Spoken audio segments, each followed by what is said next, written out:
Bismillahirrahmanirrahim. Assalamualaikum warahmatullahi wabarakatuh. Waalaikumsalam warahmatullahi wabarakatuh. Alhamdulillahilladzi hadana li hadza wa ma kunna linahtadiya laula an hadanallah. Asyhadu an la ilaha illallah wa asyhadu anna Muhammadar Rasulullah. Allahumma shalli ala Muhammad wa ala alihi wa ashabihi ajmain. Amma ba'du. Yang terhormat para guru, kakak-kakak, suhu-suhu di sini yang di layar saya kelihatan Kiai Kang Yana nih yang selalu jadi saya selalu nervous kalau ada Kang Yana di sini dan banyak senior di sini. Kemudian terima kasih ini adik-adik dari angkatan 12 dan 24 putri ya, 12 putra 24 putri betul ya? Ya, yang sudah menginisiasi acara ini itu, dan acaranya menjadi inklusif, tidak hanya angkatannya tapi diundang juga dari berbagai angkatan. Jadi ini jadi silaturahmi bersama. Ya, semoga semuanya sehat selalu. Ini sudah bulan Februari masuk bulan Maret, tetapi saya tahu rencana acara ini dari tahun lalu dan saya juga sudah diberitahu jauh-jauh hari, jadi saya sudah set waktunya. Jadi temanya tetap relevan ya untuk resolusi tahun ini gitu. Tema yang klise tetapi berat dan menantang ya. Ya, oke. Oh, saya belum dijadikan co-host. Saya mau share screen. Boleh dijadikan co-host dulu? Ya.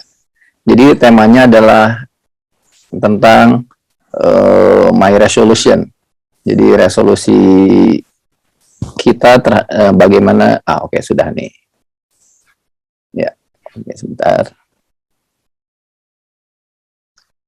Tapi saya boleh ditulis di chat ya. Boleh ditulis di chat. Kira-kira di sini siapa yang sudah bikin resolusi di tahun ini? Saya pengen tahu, boleh tulis di sini siapa yang bikin resolusi di tahun ini. Ya, ada yang udah bertahun-tahun nulis resolusi tapi nggak jadi-jadi, akhirnya mungkin tahun ini frustrasi ya. Boleh tulis di chat ya. Ila nanti bantu dibacakan siapa saja tuh di chatnya, di kolom chat, karena saya tidak bisa melihat kolom chat karena saya ini full screen.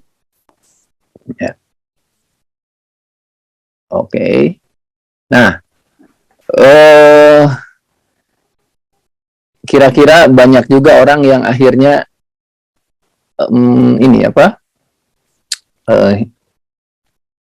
frustrasi ya, tidak bikin resolusi lagi karena percuma lah, akhirnya juga kandas di tengah jalan gitu.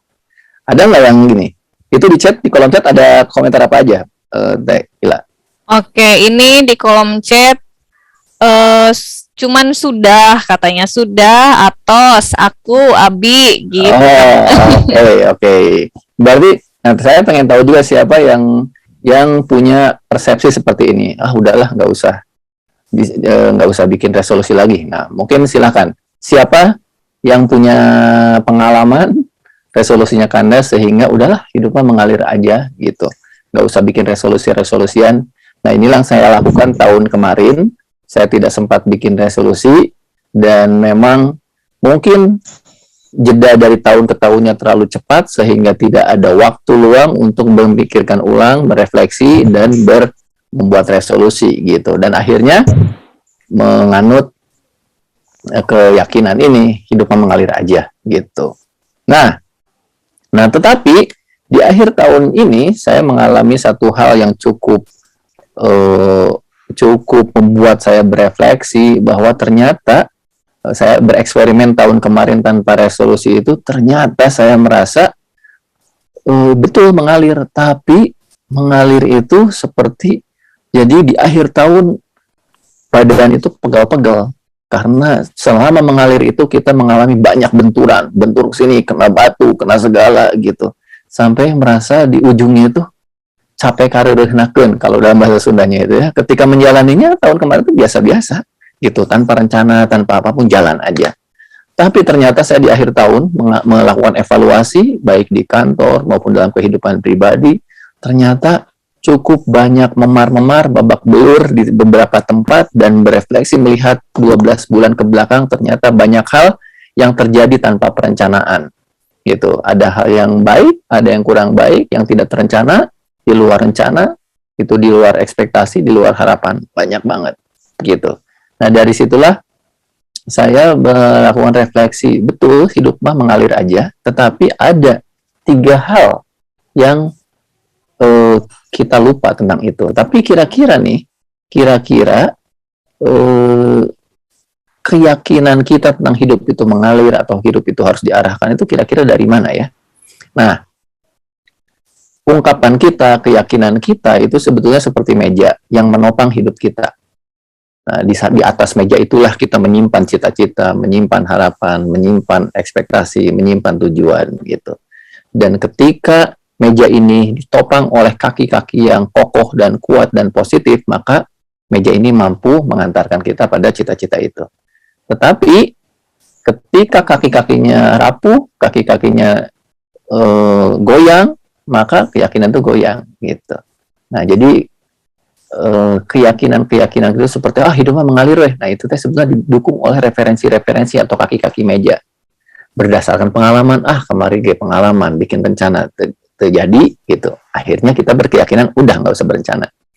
Atau lingkungan, karena kita dalam lingkungan tidak diajarkan juga untuk melakukan perencanaan, akhirnya nggak bikin perencanaan. Atau pengetahuan yang terbatas gitu. Jadi apa yang kita jalankan, apa yang kita yakini sebetulnya itu ditopang oleh referensi. Nah, saya simpan dulu masalah ini ya, tentang referensi ini, karena akan kita bahas lebih dalam nanti di slide-slide berikutnya gitu. Tapi percayalah, mau yang menganut bahwa hidup itu harus direncanakan atau hidup itu mengalir aja, itu sama-sama memiliki referensi, dan kita nanti akan cek referensinya. Nah, kita sekarang akan cek keyakinan bahwa hidup itu mengalir saja. Ini ada 3 kesalahan persepsi tentang hidupnya mengalir aja. Nah, yang ini flow aja lah, nggak usah direncanain, percuma merencanakan juga. Nah, ini ada 3 kesalahan yang saya sadari.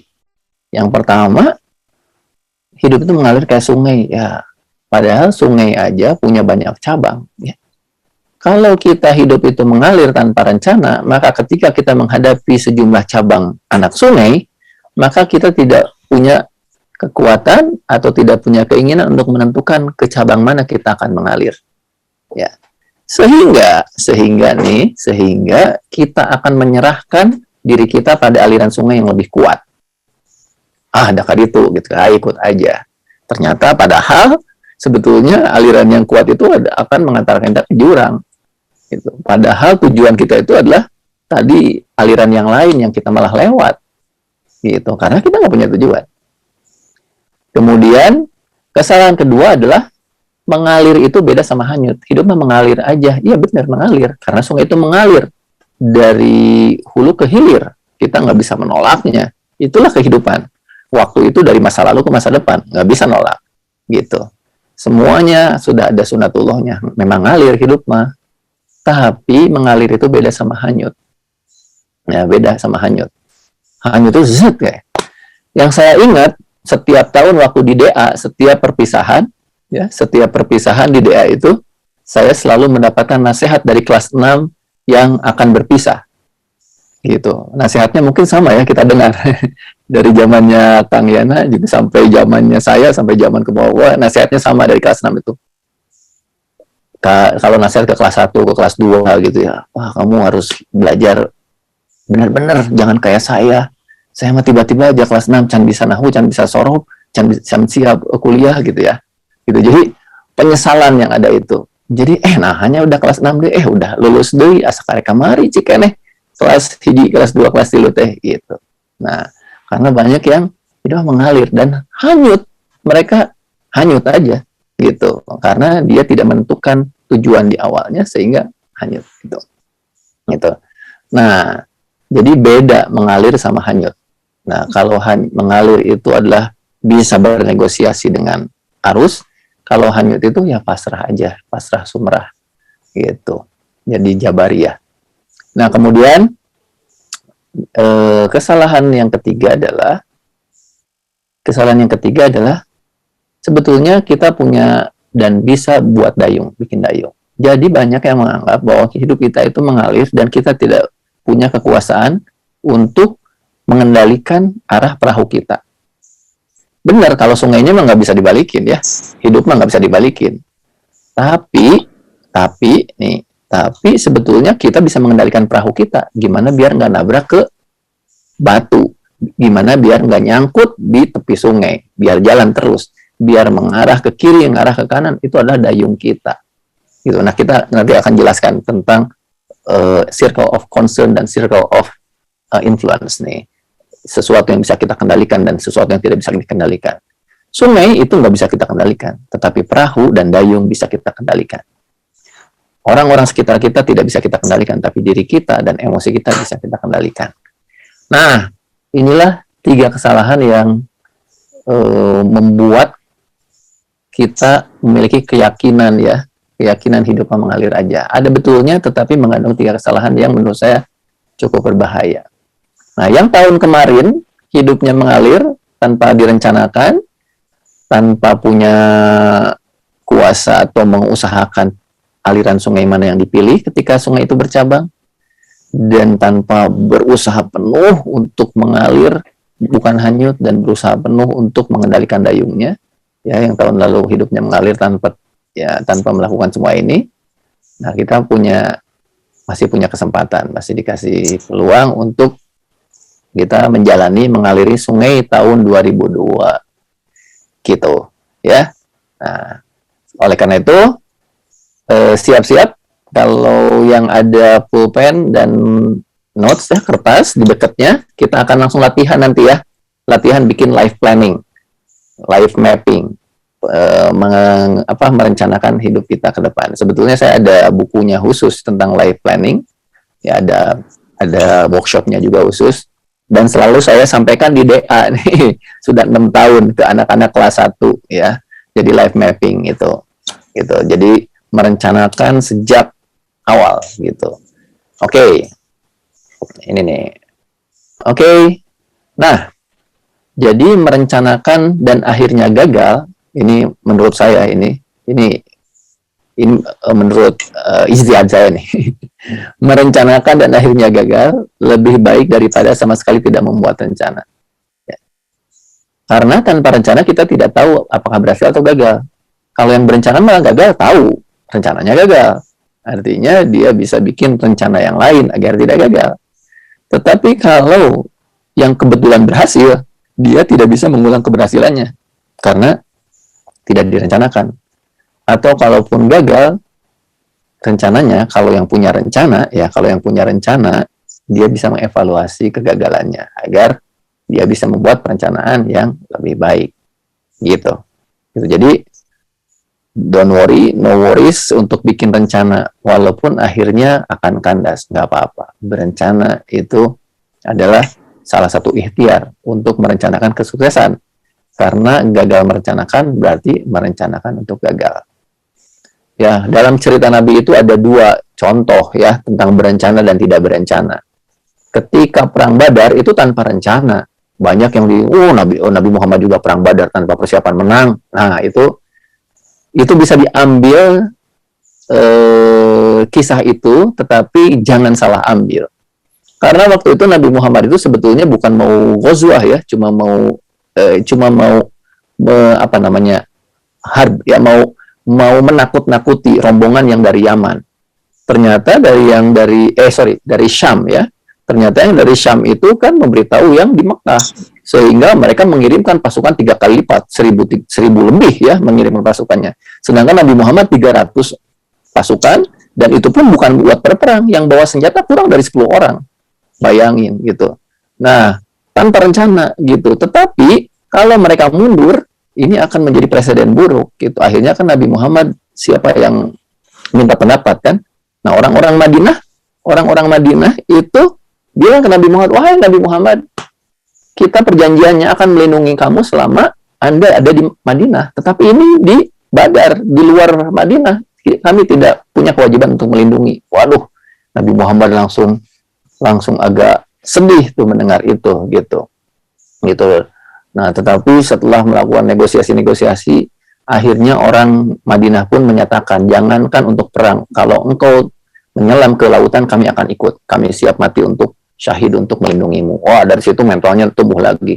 Dan Nabi Muhammad katanya kan menyendiri dulu, lalu berdoa kepada Allah, ya Allah, seandainya umatmu yang sedikit ini binasa hari ini, maka tidak ada lagi orang yang akan menyembahmu, begitu.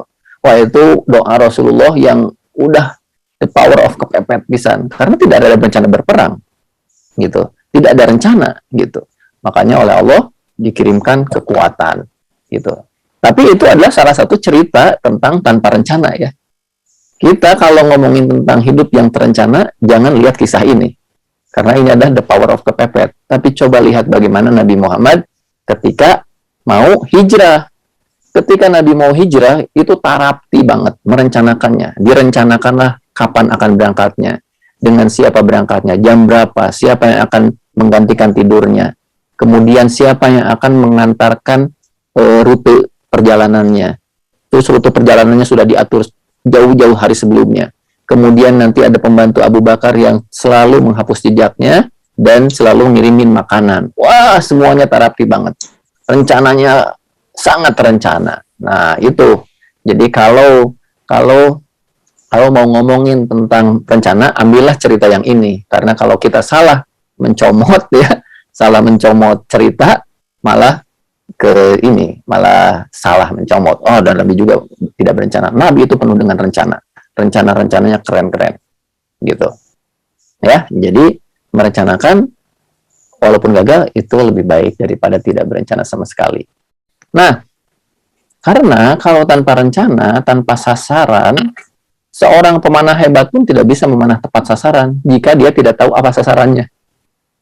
Ya, jadi kalau kita tidak tahu kita mau jadi profesi apa, bagaimana kita mau mengarahkan potensi kita? Kalau kita tidak tahu mau kuliah kemana, bagaimana kita mau belajar serius di bidang apa, gitu.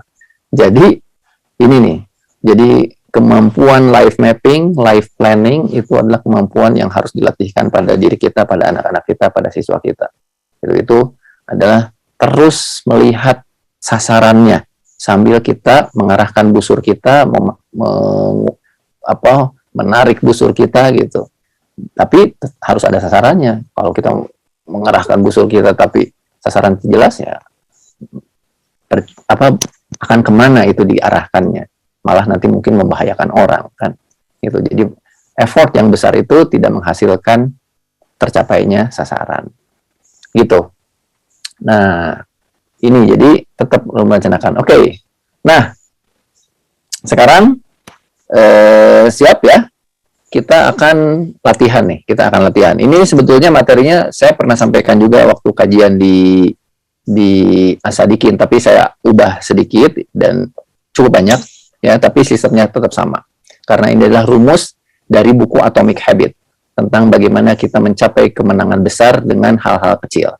Ya, yang pertama, setelah kita menentukan goals, ya, banyak orang-orang yang terus fokus pada goalnya. Nah, ini kurang tepat. Jadi, saya ingin jadi ini, saya ingin jadi ini. Oke, ingin mencapai apa? Oke, itu bagus, ya. Saya bertemu dengan banyak orang yang punya banyak cita-cita, pas ketemu, masih cita-cita. Ketemu lagi, masih cita-cita. Belum terjadi apa-apa. Ya, karena dia fokus pada goal. Ya. Ketika kita sudah tahu arah panah kita kemana, udah. Cukup satu kali melihat goalnya itu. Berikutnya kita harus fokus ke tangan kita, fokus ke busur kita, fokus pada tenaga kita, fokus pada upaya kita. Jadi sasaran itu cukup ditentukan di awal saja. Ya, jadi goal setting itu effortnya jangan terlalu besar. Ya, jadi kita sudah bikin, nah kita langsung energi kita langsung arahkan kepada membuat sistem untuk mencapai ke sana. Saya mau kuliah S3 di luar negeri misalnya. Oke, tetapkan tujuan, tapi berikutnya kumpulkan berkas-berkas, kemudian ikut TOEFL, ikut ini, sistemnya banyak sekali rumit. Nah, banyak orang yang cuma punya keinginan, itulah dream, ya, it's your dream. Jadi hanya dream itu.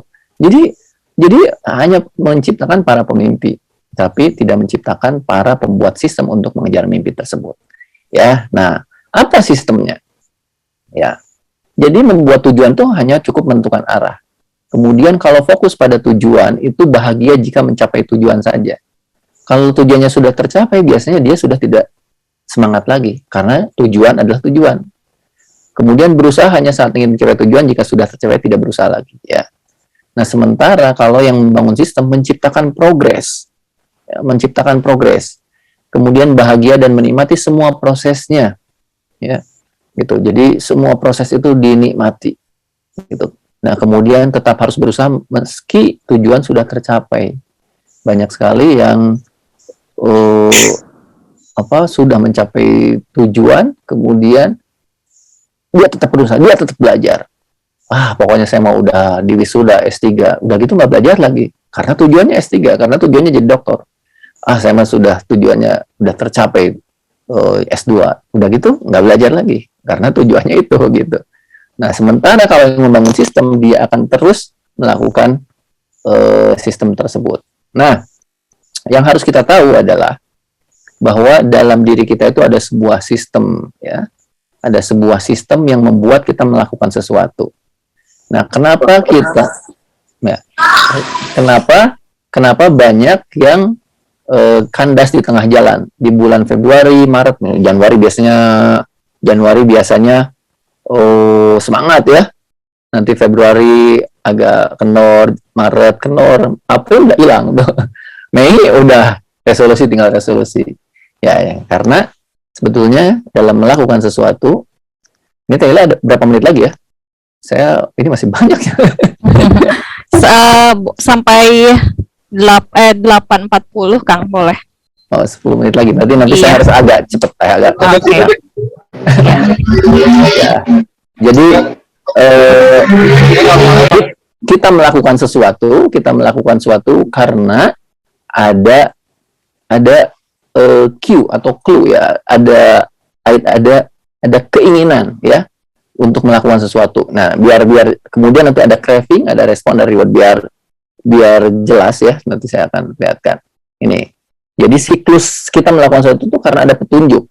Misalnya karena bulan Januari, maka kita ada gairah, karena clue-nya itu adalah waktu, ya, karena bulan Januari, maka ada gairah untuk melakukan sesuatu perubahan. Kemudian kita melakukan perubahan dan kita puas dengan perubahan itu. Tapi bulan Februari turun, gitu, ya. Nah, ini ada contohnya nih. Misalnya gairah, ya, ketika kebiasaan membuka HP misalnya nih. Rasanya penasaran untuk melihat postingan IG. Mungkin ada yang like dan komen. Nah, itu gairahnya tuh. Gitu. Petunjuknya tadi ada HP di dekat tempat tidur, diambil tuh. Kemudian gairahnya langsung ada penasaran. Tindakannya membuka HP, ganjarannya merasa puas. Gitu. Kemudian kebiasaan bersepeda pagi-pagi misalnya. Karena lihat sepedanya, wah, ada petunjuknya, kemudian ada gairah, antusias untuk naik sepeda dengan DA baik. Ya, kemudian naik sepeda, gitu. Tindakannya setelah itu, wah, seneng mandi, makan batagor, gitu. Itu siklus ini. Nah, kalau siklus ini bisa kita pertahankan, maka resolusi kita akan bisa sampai akhir Desember.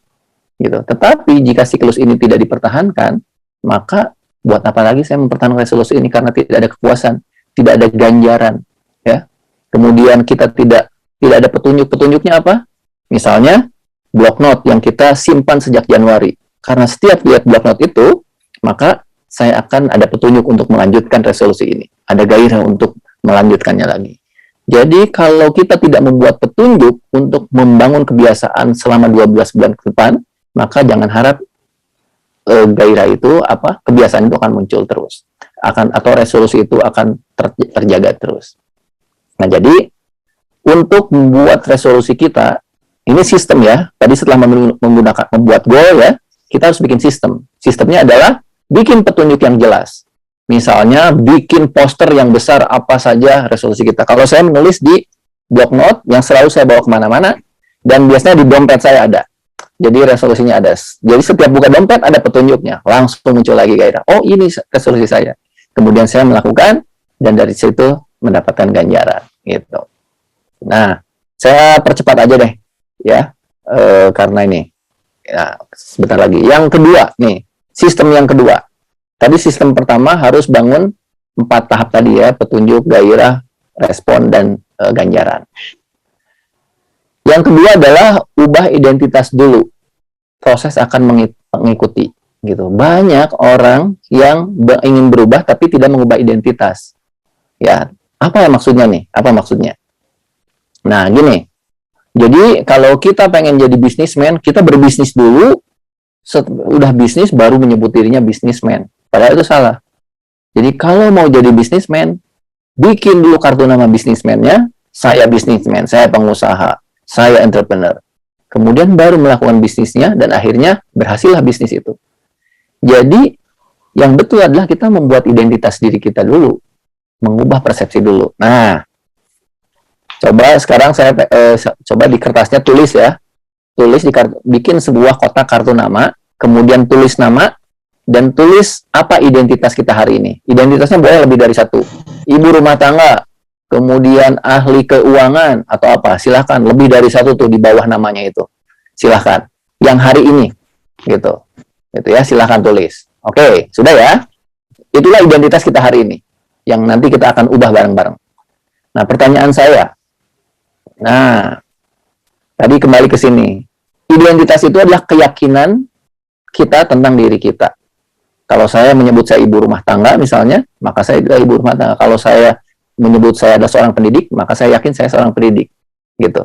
Nah, itulah keyakinan. Keyakinan itu dari mana? Dari pengalaman, ya, lingkungan, pengetahuan, karena itulah pengalaman saya. Saya orangnya nggak pedean misalnya. Itu karena lingkungan, karena pengalaman. Kita selalu disebut itu misalnya. Nah, sekarang ada beberapa pertanyaan untuk men-challenge, ya, menguji apakah betul keyakinan itu.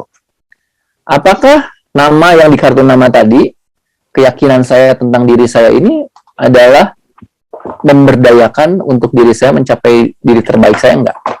Gitu. Apakah identitas itu positif nggak buat saya? Apakah identitas ini sekarang adalah versi terbaik dari diri saya atau bukan?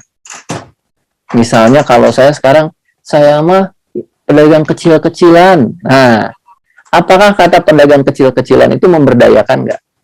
Apakah itu versi terbaik dari diri saya nggak? Nah, kalau itu, nah, kita cek referensinya. Apakah pengalaman saya membuat saya terdorong untuk maju dan malah membuat saya bertahan untuk bergerak nggak? Saya pernah rugi dagang. Nah, apakah pengalaman itu membuat saya menjadi takut lagi berusaha atau malah menjadi semangat berusaha? Apakah pengalaman yang membuat saya takut melakukan yang seharusnya saya lakukan? Apa pengalaman? Coba dicek. Ya, kalau ada, ya, tulis. Kemudian lingkungan, apakah lingkungan saya yang hari ini memberdayakan saya atau malah menahan diri saya untuk bergerak? Aduh, karena pertemanan ini jadi susah gerak gitu, karena selalu bikin down teman-teman saya ini gitu. Jika saya boleh memilih ulang lingkungan, mana yang akan saya pilih dan mana yang akan dieliminasi, akan dicoret, akan diblok tuh. Pengetahuan, apakah pengetahuan yang saya miliki ini mendorong saya untuk beraksi atau malah saya terlalu banyak pertimbangan, banyak tahu jadi banyak pertimbangan gitu. Kemudian jika boleh memilih pengetahuan, mana yang akan saya fokuskan. Nah, periksa kaki-kaki meja itu. Jika jawaban-jawabannya adalah negatif semua, maka kita harus mengganti kaki-kaki meja itu. Karena kalau kita pertahankan kaki-kaki meja itu, maka itu adalah kaki yang rapuh dan tidak bisa mewadahi identitas kita yang baru nanti. Gitu. Nah, silahkan ya, coret tadi. Ketakutan, apa itu, itulah kaki-kaki meja kita yang lemah, yang harus kita ganti. Karena di atas meja tersebut kita akan menyimpan cita-cita kita. Nah, jika ada yang punya pengalaman buruk, misalnya selama COVID ini mengalami hidup yang agak berat, gitu ya, gitu. Dan, nah ini ada cerita dari Viktor Frankl. Viktor Frankl ini hidupnya berat banget, hidup di camp Nazi, ya. Bayangkan setiap hari melihat 14.000 orang dihukum mati. Dia melihat orang setiap hari orang mati gitu. Tetapi Viktor Frankl setiap hari malah berbahagia, bikin joke sama temennya, kemudian menulis buku, akhirnya jadi buku judulnya In Search of Meaning, Man in Search of Meaning, ya. Gitu. Kata dia, ketika dia mengalami hidup yang begitu susah di penampungan itu, di camp Nazi itu, dia mengatakan saat kita nggak bisa mengubah keadaan, kita ditantang untuk mengubah diri. Jadi dia mengubah dirinya. Kalau orang lain udah pesimis mau mati, dia itu tetap optimis aja. Gitu. Karena kata dia, segala sesuatu bisa direbut dari diri kita, tapi kemerdekaan terakhir yang kita miliki adalah kemerdekaan untuk memilih sikap dan respon. Jadi, kalaupun kita punya kaki-kaki meja yang buruk, ya, punya pengalaman yang buruk, pengalamannya buruk, tetapi kita bisa memberi makna yang baik.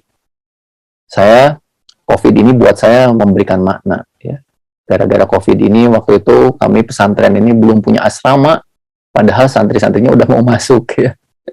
Tapi gara-gara COVID ini jadi belajar di rumah, jadi terselamatkan itu. Wah. Jadi COVID ini buat saya pribadi ini memberi makna. Jadi mau jadi bisa dekat dengan keluarga, bisa menghasilkan banyak karya, membuat digitalisasi pembelajaran banyak sekali. Gitu. Kita tidak bisa mengubah COVID-nya, tapi kita bisa memberikan maknanya. Nah, kita itu selalu punya dua pilihan. Dalam diri kita itu ada dua lingkaran.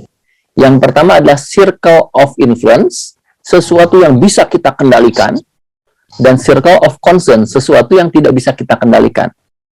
Kalau kita punya kekuatan untuk mengendalikan diri kita, maka kekuatan kita itu akan meluas, sehingga kita punya kekuasaan untuk mengubah hal-hal yang dulunya tidak bisa kita ubah. Misalnya, kalau kita seorang biasa, maka kita cuma bisa mengubah diri kita. Tapi kalau kita menjadi pemimpin perusahaan, kita bisa mengubah perusahaan, circle of influence-nya meluas kan? Ya, gitu. Nah, kemudian circle of concern-nya semakin sedikit, semakin kita punya otoritas. Nah, kalau yang biru tua, itu ada circle of concern seperti masa lalu. Masa lalu itu nggak bisa kita ubah. Tetapi circle of influence adalah persepsi kita tentang masa lalu. Itu bisa kita ubah. Sehingga mau seburuk apapun masa lalu, tapi diberi makna yang baik gitu. Nah, kalau orang-orang yang reaktif ya, itu circle of influence-nya semakin kecil, dan dia dikendalikan oleh orang-orang di luar dirinya yang tidak bisa dikendalikan. Contohnya gimana? Ada orang yang circle of influence-nya kecil, misalnya dia itu bukan siapa-siapa, RT juga bukan, tetapi dia selalu concern terhadap masalah dunia dan dia tidak punya kekuasaan untuk itu. Akhirnya apa yang dia lakukan? Adalah selalu berkomentar negatif tentang dunia, gitu. Kemudian berkeluh kesah tentang dirinya. Jadi dia terlalu banyak concern-nya. Kenapa dunia ini begini? Kenapa gini? Kenapa minyak goreng gini? Wah, padahal kita tidak bisa mengendalikan. Kenapa COVID begini? Jadi fokus kita itu adalah pada biru tua. Padahal pada biru tua itu kita tidak punya pengendalian. Sementara dirinya sendiri, untuk mengendalikan jempolnya, untuk mengendalikan persepsinya, dia tidak bisa kendalikan. Akhirnya komen yang nggak bagus gitu. Jadi, seharusnya kita bisa mengendalikan apa yang bisa kita kendalikan dan kita perluas pengendalian kita. Dan kita biarkan yang tidak bisa kita kendalikan untuk begitu saja adanya, karena suatu hari kita akan akhirnya bisa mengendalikan mereka melalui pengendalian diri kita. Gitu. Nah, ini adalah teorinya Stephen Covey. Ini menarik sekali. Bagaimana sebetulnya kita hanya fokus pada yang biru muda saja. Kendalikan diri kita, maka suatu hari kita akan bisa mengendalikan dunia. Dan kalau kita tidak bisa mengendalikan diri kita, tetapi malah fokus mengendalikan yang tidak bisa dikendalikan, akhirnya kita menghabiskan energi pada sesuatu yang tidak bisa kita kendalikan. Gitu. Nah, oleh karena itu kata Lao Tzu, watch your thoughts ya. Hati-hati dengan pikiran kita, karena pikiran kita akan jadi perkataan kita. Hati-hati dengan perkataan kita, karena itu akan jadi action kita. Hati-hati dengan action kita, karena itu akan jadi habit, jadi akhlak kita. Hati-hati dengan habit kita karena itu jadi karakter, dan hati-hati dengan karakter karena itu akan jadi takdir nasib kita. Kayaknya waktunya habis ya. Nah, sebagai terakhir nih, sekarang silahkan ganti kartu namanya. Ya, ganti kartu namanya. Bikin kartu nama baru, kemudian tulis namanya, dan tulis di bawahnya identitasnya apa. Identitas baru yang kita inginkan. Ya, dengan keyakinan baru, dengan referensi baru. Ya, coba silahkan tulis.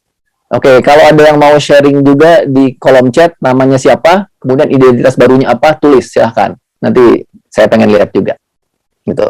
Kalau saya, identitas baru saya di tahun ini, kalau kemarin saya menyebut diri saya social entrepreneur, di tahun ini identitas baru saya adalah saya social investor. Gitu. Karena saya mau naik kelas. Gitu. Jadi, nah, itu identitas baru saya. Apakah itu sudah kejadian? Belum. Kan identitas dulu. Nanti saya akan melakukan apa yang saya declare. Gitu. Jadi, nah, silakan tulis namanya, kemudian di bawahnya bikin identitas baru. Ya, ini metodenya yang saya meniru dari bukunya, siapa saya lupa ya. Anthony Robbins ya.